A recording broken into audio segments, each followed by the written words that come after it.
ನಮಸ್ಕಾರ ವೀಕ್ಷಕರೇ, ತಮ್ಮೆಲ್ಲರಿಗೂ ಇವತ್ತಿನ ಕಾರ್ಯಕ್ರಮಕ್ಕೆ ಪ್ರೀತಿಯ ಸ್ವಾಗತ. ನಾನು ಅನುಷಾ. ನಿಮ್ಮ ಮನೆಯಲ್ಲಿ ಅಕ್ಷಯ ವೃಕ್ಷ ಇತ್ತು ಅಂತಂದ್ರೆ ಯಾವುದೇ ರೀತಿಯಾಗಿರುವಂತಹ ತೊಂದರೆಗಳು, ಕಷ್ಟಗಳು ಖಂಡಿತವಾಗ್ಲೂ ಇರೋದಿಲ್ಲ. ಇದ್ರ ಬಗ್ಗೆ ಸಂಪೂರ್ಣವಾಗಿ ತಿಳ್ಕೊಳ್ಬೇಕು ಅಂದ್ರೆ ಸ್ಕ್ರೀನ್ ಮೇಲೆ ಬರ್ತಿರುವಂತಹ ಸಂಖ್ಯೆಗೆ ನೀವು ಕಾಲ್ ಮಾಡಬಹುದು. ಕಾರ್ಯಕ್ರಮದಲ್ಲಿ ನಮ್ಮ ಜೊತೆ ಇದ್ದಾರೆ ಡಾಕ್ಟರ್ ವಿಷ್ಣುದತ್ತ ಗುರುಜಿ ಅವರು. ಬನ್ನಿ ಗುರುಗಳನ್ನ ಕಾರ್ಯಕ್ರಮಕ್ಕೆ ಬರ್ಮಾಡ್ಕೊಳ್ಳೋಣ. ನಮಸ್ತೆ ಗುರುಗಳೇ, ಕಾರ್ಯಕ್ರಮಕ್ಕೆ ಭಕ್ತಿಯ ಸ್ವಾಗತ. ಇನ್ನು ಗುರುಗಳೇ, ಎಲ್ಲೊಂದು ಕಡೆ ದುಡ್ಡು ಮಾಡ್ಬೇಕು, ಹಣ ಮಾಡ್ಬೇಕು ಅನ್ನೋ ಒಂದು ಆಸೆ, ಆಕಾಂಕ್ಷೆ ಪ್ರತಿಯೊಬ್ಬರಿಗೂ ಇರುತ್ತೆ ಅಂತ ಹೇಳ್ಬೋದು. ಅದ್ರ ಹಿಂದೆ ಹೋಗ್ತಾ ಇದ್ರೆ ಕೆಲವೊಂದು ಸಮಸ್ಯೆಗಳನ್ನ ನೋಡಿರ್ತೀವಿ. ಅದೇ ನಮ್ಮನ್ನ ಹುಡ್ಕೊಂಡು ಬರ್ಬೇಕು ಅಂತಂದ್ರೆ ನಾವ್ ಏನ್ ಮಾಡ್ಬೇಕಾಗತ್ತೆ? ದುಡ್ಡೇ ನಮ್ಮ ಹತ್ರ ಬರ್ಬೇಕು ಅಂತಂದ್ರೆ ಏನ್ ಮಾಡ್ಬೇಕಾಗತ್ತೆ ಗುರು? ಓಂ ವಿಶ್ವಸ್ಮೈ ನಮಃ. ಪ್ರೀತಿಯ ಬಂಧುಗಳೇ, ನಮ್ಮ ಕುಟುಂಬದವರನ್ನ ಸ್ವಲ್ಪ ನೆನಪು ಮಾಡ್ಕೊಳ್ಳೋಣ. ನಮ್ಮಗಳ ಕುಟುಂಬದವರನ್ನ. ಈಗ ನೀವು ಕೇಳಿದ ಪ್ರಶ್ನೆಗೆ ಅದು ಲಿಂಕ್ ಇರೋದ್ರಿಂದ ಒಂದು ನಿಮಿಷ ಮಾತಾಡೋದಾದ್ರೆ, ನಮ್ಮ ಬಂಧು ಬಳಗ, ಅಣ್ಣ ತಮ್ಮಂದಿರೋ, ಅಕ್ಕ ತಂಗಿಯರೋ ಯಾವುದೋ ಕಾರಣಕ್ಕೆ ಮನಸ್ತಾಪವಾಗಿ ದೂರ ಇರ್ತಾರೆ. ಮಾತಾಡದಿರೋಗಿರ್ತಾರೆ. ಈಗ ನಾನೆಲ್ಲೋ ಒಂದು ಕಡೆ ಯಾವುದೋ ಎಪಿಸೋಡಲ್ಲಿ ಬಹುಶಃ ಹೇಳಿದ್ದದ್ದು, ಈ ನೆಂಟರು ಎಲ್ಲ ಕೂಡ ಹೇಗೆ ಅಂತಂದ್ರೆ, ಈ ಸೂತಿಗೆ ಇದ್ದಾಗ ಬಂದು ಹೋಗುವಂಥವ್ರು. ಅದು ಜನ್ಮ ಶೌಚ ಆಗಬಹುದು, ಮರಣ ಶೌಚ ಆಗಬಹುದು. ಈ ಸಂದರ್ಭದಲ್ಲಿ ಮಾತ್ರ ಕಾಣಿಸ್ಕೊಳ್ತಾರೆ. ಈ ಸಂಬಂಧಗಳು ಕಾಣಿಸ್ಕೊಳ್ಳುವಂಥದ್ದು ಇರುತ್ತೆ. ಈಗ ನೀವು ಕೇಳಿದ ಪ್ರಶ್ನೆಗೆ ಒಂದು ಎಕ್ಸಾಂಪಲ್. ಯಾರೋ ಒಬ್ಬ ಅಣ್ಣ ಅಥವಾ ತಮ್ಮ ಆಸ್ಪತ್ರೆಯಲ್ಲಿ ಅಡ್ಮಿಟ್ ಆಗಿದ್ದಾನೆ, ಯಾವುದೋ ಒಂದು ಕಾಯಿಲೆಗೆ. 3 ವರ್ಷ ಆಗಿದೆ, 4 ವರ್ಷ ಆಗಿದೆ. ಅಕ್ಕ ತಮ್ಮ ಮಾತಾಡ್ಕೊಂಡು ಅನ್ಕೊಳ್ಳೋಣ. ಆ ತಮ್ಮ ಆಸ್ಪತ್ರೆ ಇದ್ದಾನೆ, ಬಹುಶಃ 15 ದಿನಗಳ ಕಾಲ ಆಸ್ಪತ್ರೆ ಇದ್ದಾನೆ ಅಂತ ಯಾರಾದ್ರೂ ಬಂಧುಗಳು ತಿಳಿಸಿದರೆ, ಆಗ ಅಕ್ಕ ಅನ್ನೋಳು ಏನ್ ಮಾಡ್ತಾಳೆ? ಇಷ್ಟು ವರ್ಷಗಳನ್ನ ಏನೇ ಜಗಳ ಇದ್ರೂ ಕೂಡ ಮರುತು ಬಹುಶಃ ಬಂಧುರು ಬರಬಹುದು.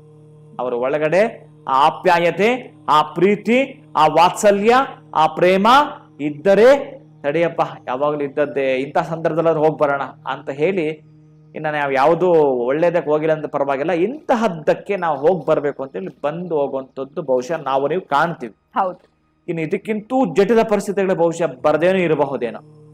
ಆದರೆ ಹೇಗೆ ನೀವು ಸಮಸ್ಯೆಯಲ್ಲಿದ್ದಾಗ, ಸಮಸ್ಯೆ ಅಂತ ತಿಳ್ಕೊಳ್ಳಿದ, ನೀವು ಸಮಸ್ಯೆಯಲ್ಲಿದ್ದಾಗ ನಿಮ್ಮ ಸಂಬಂಧಿಕರು ಅಂತಹ ಕೆಟ್ಟ ಪರಿಸ್ಥಿತಿಯಲ್ಲಿ ಬಂದೋದ್ರು, ಈಗ ನೇರವಾಗಿ ವಿಷಯಕ್ಕೆ ಬರ್ತೇನೆ. ನೀವು ಅಂತಹ ಕೆಟ್ಟ ಪರಿಸ್ಥಿತಿಯಲ್ಲಿ ಇದ್ದದ್ದೇ ಆದರೆ, ನೀವು ಏನೇ ಯಜ್ಞ ಯಾಗಾದಿಗಳನ್ನ, ಪೂಜೆ ವ್ರತವನ್ನ, ನಿಮ್ಮ ಜಪ ಅನುಷ್ಠಾನವನ್ನ ಪ್ರೀತಿಯಿಂದ ಮಾಡಿದ್ರು ಕೂಡ ಆ ಮಹಾಲಕ್ಷ್ಮಿನ ಹೊಲಿಸ್ಕೊಳ್ಳಕ್ ಆಗ್ತಿಲ್ಲ. ಬಹುಶಃ ನೀವು ಹುಡುಕಾಟ ಮಾಡ್ಕೊಂಡು ಸಾಕಾಯ್ತು. ಈಗ ನಿಮ್ಮನ್ನ ಆಕೆ ಹುಡುಕಿ ಬರಬೇಕಾದ್ರೆ ಯಾರಾದ್ರೂ ಅಷ್ಟೇ, ಭಗವಂತ ಭಕ್ತರಿಗೆ ಭಯ ಪಡ್ತಾನೆ ಅಂತ ಒಂದು ಮಾತಿದೆ. ಅದಕ್ಕಾಗಿ ನೀವೇನಾದ್ರೂ ಹಾಗೆ ಮಾಡ್ತೀನಿ ಅನ್ನೋದಾದ್ರೆ, ಒಂದು ನಿಂಬೆ ಹಣ್ಣನ್ನ ಕಟ್ ಮಾಡಿ 2 ಹೋಳಾಗತ್ತೆ. ಅದು ಈ ಜೇನುತುಪ್ಪ, ಪಚ್ಚ ಕರ್ಪೂರ, ಜೇನುತುಪ್ಪವನ್ನ ಪಚ್ಚ ಕರ್ಪೂರನ ಒಂದಕ್ಕೊಂದು ನೀವು ಟಚ್ ಮಾಡಿರಲ್ಲ, ಆದ್ರೆ ಇವತ್ತು ನೀವು ಅದನ್ನ ಮಾಡ್ತಿರಲ್ಲ, ವೆಲ್ಕಮ್ ಮಾಡದ ಹಾಗೆ. ಯಾರಿಗೆ? ಈ ಮಹಾಲಕ್ಷ್ಮಿ ಈ ಹಣಕಾಸಿನ ಅಷ್ಟು ವ್ಯವಹಾರವನ್ನ ಕುಬೇರನಿಗೆ ವಹಿಸಿರುತ್ತಾಳೆ. ಯಾರು ಕುಬೇರನನ್ನ ಸಂಪ್ರೀತಿಯಿಂದ ಆ ಸಂಪುಟೀಕರಣವನ್ನ, ಆ ಕುಬೇರನ ತಂತ್ರವನ್ನ ಯಾರು ಮಾಡುತ್ತಾರೋ, ಕುಬೇರನ ಮಂತ್ರವನ್ನ ಯಾರು ಮಾಡುತ್ತಾರೋ, ಅವನಿಗೆ ಒಲಿದು ಬರಲೇಬೇಕು. ಅವ್ರು ಪಕ್ಕದ ಮನೆಯವ್ರು ಏನು ಮಾಡಲ್ಲ ಗುರುಗಳೇ, ಎಲ್ಲವೂ ಬಂದಿದೆ ಅವರಿಗೆ ಅಂದ್ರೆ, ಅವನ ಬೈ ಬರ್ತ್ ಪಡೆದುಕೊಂಡು ಬಂದಿದ್ದಾನೆ, ಅದೃಷ್ಟ ಬೇಕಾದಷ್ಟು ಪಡೆದುಕೊಂಡು ಬಂದಿದ್ದಾನೆ. ಯಾವುದೋ ಒಂದು ಪುಣ್ಯದ ಬ್ಯಾಲೆನ್ಸ್. ನೀನು 1 ತಿಂಗಳು ಕೆಲಸ ಮಾಡಿದ್ರೆ ಯಾವಾಗ ನಿನ್ನ ತಿಂಗಳದ ಕೊನೆಯಲ್ಲಿ ಸಂಬಳ ಬಂದು ಅಕೌಂಟ್ಗೆ ಬೀಳುತ್ತೋ, 1 ತಿಂಗಳು ಅನ್ನೋದು ಹಿಂದಿನ ಜನ್ಮ ಅಂತ ತಿಳ್ಕೊ. ಅವನ ಹಿಂದಿನ ಜನ್ಮದಲ್ಲಿ ಮಾಡಿದ್ದಾನೆ ಬೇಕಾದಷ್ಟು, ಅದಕ್ಕೆ ಈ ಜನ್ಮದಲ್ಲಿ ಅನುಭವಿಸ್ತಿದ್ದಾನೆ. ನೀನು ಅಲ್ಲೂ ಮಾಡ್ಲಿಲ್ಲ, ಇಲ್ಲೂ ಮಾಡ್ಲಿಲ್ಲ, ಬರೀ ಮಾತಾಡಿದ್ದೇ ಆಯ್ತು. ಏನಾದ್ರು ಒಂದು ಕೆಲಸ ಮಾಡ್ಲಿಕ್ಕೆ ಹೊರಡು ಅಂತಂದ್ರೆ, ಆ ನಿಂಬೆ ಹಣ್ಣನ್ನ ನೀವು ಒಂದೇ ಒಂದು ನಿಂಬೆ ಹಣ್ಣು ಕತ್ತರಿಸಿ, ಆ ಜೇನುತುಪ್ಪವನ್ನ ಉಂಗುರದ ಬೆರಳಿಗೆ, ಪವಿತ್ರದ ಬೆರಳಿಗೆ, ರಿಂಗ್ ಫಿಂಗರ್ಗೆ ಆ ಒಂದು ಜೇನುತುಪ್ಪ ಟಚ್ ಹದ್ದಿಕೊಂಡು, ಪಚ್ಚ ಕರ್ಪೂರನ ಮತ್ತೆ ಹದ್ದಿಕೊಂಡು, ಆ ಒಂದು ಹೋಳಿದೆಯಲ್ಲ ನಿಂಬೆ ಹಣ್ಣಿನ ಹೋಳಿಗೆ ಸಂಪೂರ್ಣವಾಗಿ ಲೇಪನ ಮಾಡಿ, ಲೇಪನವನ್ನ 2 ಹೋಳಿಗೆ ಮಾಡಿದ್ದಾಯ್ತು. ಮಾಡಿದ್ದ ಆದ್ಮೇಲೆ ನೀವು ಇದಕ್ಕೆ 5 ಲವಂಗ, ಮತ್ತೊಂದು ಹೋಳಿಗೆ 5 ಲವಂಗ ಚುಚ್ಚತಕ್ಕಂತಹದ್ದು ಬರಬೇಕು. ಒಂದು ನೀವು ಆ ಹೋಳನ್ನ ನಿಂಬೆ ಹಣ್ಣಿನ ಹೋಳು ಇಟ್ಕೊಂಡ್ರೆ ಈಸ್ಟ್ಗೆ ಒಂದು ಲವಂಗವನ್ನ ಚುಚ್ಚಬೇಕು.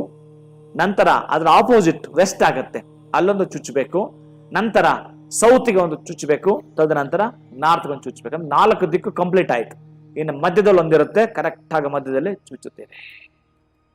ಇದು ಮಹಾಲಕ್ಷ್ಮಿಯನ್ನ ಅಪ್ಲಿಕೇಶನ್ ಹಾಕಿದ್ರು ಕೊಡದಿದ್ರು ಕನೆಕ್ಟ್ ಹೇಗ್ ಮಾಡ್ತಾಳೆ ಅಂತಂದ್ರೆ, ಕುಬೇರನ ಕನೆಕ್ಟ್ ಮಾಡಿ ನಿಮಗೆ ಹಣವನ್ನ ನಿಮಗೆ ಕಳಿಸ್ಕೊಡ್ತಕ್ಕಂಥದ್ದು. ನೀವೇ ಹಣದ ಹಿಂದೆ ಹೋದ್ರಿ, ಈಗ ಹಣ ನಿಮ್ಮನ್ನ ಹುಡುಕಿ ಬರತಕ್ಕಂತಹ ರಾಜತಾಂತ್ರಿಕ ಇದು.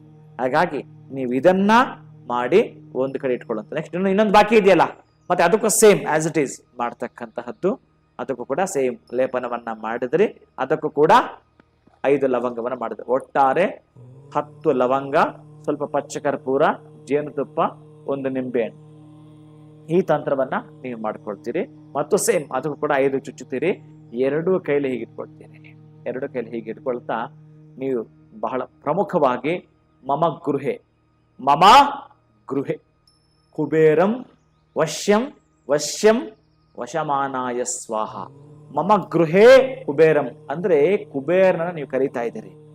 ಕುಬೇರನ ಕರೀತಿದ್ದಾಗ ಮಹಾಲಕ್ಷ್ಮಿ ಕೇಳಿಸ್ಕೊಳ್ತಾಳಂತೆ. ಯಾವಾಗ ನೀವು ಮಮ ಗೃಹೆ ಅಂತ ಪ್ರೀತಿಯಿಂದ ಅಂದ್ರೋ ಅಲ್ಲಿ ನೀವು ಮಮ ಗೃಹೆ ಅಂದ್ರೆ ಲಕ್ಷ್ಮಿ ಇದ್ದ ಹಾಗೇನೆ. ನಿಮ್ಮ ಗೃಹಕ್ಕೆ ಕುಬೇರನ ಲಕ್ಷ್ಮಿಯ ಸಾನ್ನಿಧ್ಯವಾಗ್ತಕ್ಕಂತಹದ್ದು, ಹಣ ನಿಮ್ಮನ್ನು ಹುಡುಕೊಂಡು ಬರ್ಲಿಕ್ಕಿರತಕ್ಕಂತಹದ್ದು.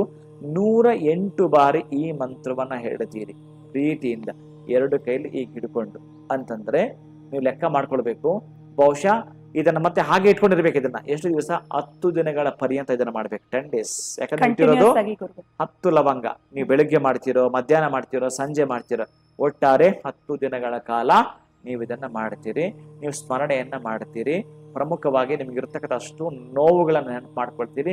ನಾನು ಪ್ರಯತ್ನ ಪಟ್ಟು ಆ ಒಂದು ವ್ಯಾಪಾರದ ಇಷ್ಟು ಹಣ ಕಳೆದುಕೊಂಡೆ, ಈ ಒಂದು ವ್ಯಾಪಾರ ಮಾಡದೆ ಅದರಲ್ಲೂ ಕಳೆದುಕೊಂಡೆ, ಮತ್ತೆ ಇನ್ಯಾರೋ ಒಂದು ಹೇಳಿದ್ರು ಪಾರ್ಟ್ನರ್ಶಿಪ್ ಅಲ್ಲಿ ಮಾಡಿದೆ ಅದರಲ್ಲೂ ಕಳೆದುಕೊಂಡೆ. ಈಗ ನನಗೆ ಇದೊಂದೇ ದಾರಿ ಇರೋದು, ಗುರುಗಳು ಕೊಟ್ಟಿದ್ದಾರೆ, ಈ ದಾರಿಯನ್ನು ನಾನು ಪ್ರೀತಿಯಿಂದ ಮಾಡ್ತೀನಿ, ನನ್ನ ಮನೆಗೆ ನೀನು ಬರಲೇಬೇಕು ಅಂತಕ್ಕಂತಹದನ್ನ ಕುಬೇರನಿಗೆ ಅಪ್ಲಿಕೇಶನ್ ಅನ್ನು ಹಾಕೊಂಡಾಗ ಯಾವುದೋ ಒಂದು ದಿಕ್ಕಿನಲ್ಲಿ ಈ 10 ಜನದಲ್ಲಿ ನಿಮ್ಮ ಪ್ರಾರ್ಥನೆ, ನಿಮ್ಮ ಪ್ರೇಯರ್ ಏನಿರುತ್ತೋ ಅದಕ್ಕೆ ಹೋಗೊಟ್ಟು, ನಿಮ್ಮ ಕರೆಗೆ ಹೋಗೊಟ್ಟು ಅವನು ಬರಲೇಬೇಕು. ಶತಸಿದ್ಧ ಬರೆದಿಟ್ಕೊಳ್ಳಿ. ಈ ತಂತ್ರವನ್ನ ಮಾಡಿದ್ದೆ ಆದ್ರೆ ನಿಮ್ಮ ಮನೆಗೆ ಹುಡುಕಿ ಆತ ಬರ್ತಾನೆ. ಆತನೇ ಅಂದ್ರೆ ಆ ಶಬ್ದಗಳು ಆತನ ಕೇಳಿಸುತ್ತೆ, ಆಗಾಗ ಆತ ಬರ್ತಾನೆ. ಧನ್ಯವಾದಗಳು ಗುರುಗಳ. ಇವತ್ತಿನ ಒಂದು ವಿಡಿಯೋನಲ್ಲಿ ಕೂಡ ಬಹಳನೇ ಸಿಂಪಲ್ ಆಗಿರುವಂತಹ ರೆಮಿಡಿನ ವೀಕ್ಷಕರಿಗೆ ತಿಳಿಸ್ಕೊಟ್ಟಿದ್ದೀರಾ. ಧನ್ಯವಾದ. ಹರೇ ಶ್ರೀನಿವಾಸ. ಇವತ್ತಿನ ವಿಡಿಯೋನ ಮುಗಿಸುವಂತ ಸಮಯ ಆಗಿದೆ. ಮತ್ತೆ ನಾವು ಹೊಸ ವಿಡಿಯೋನಲ್ಲಿ ಭೇಟಿ ಮಾಡ್ತೀನಿ. ನಮಸ್ಕಾರ.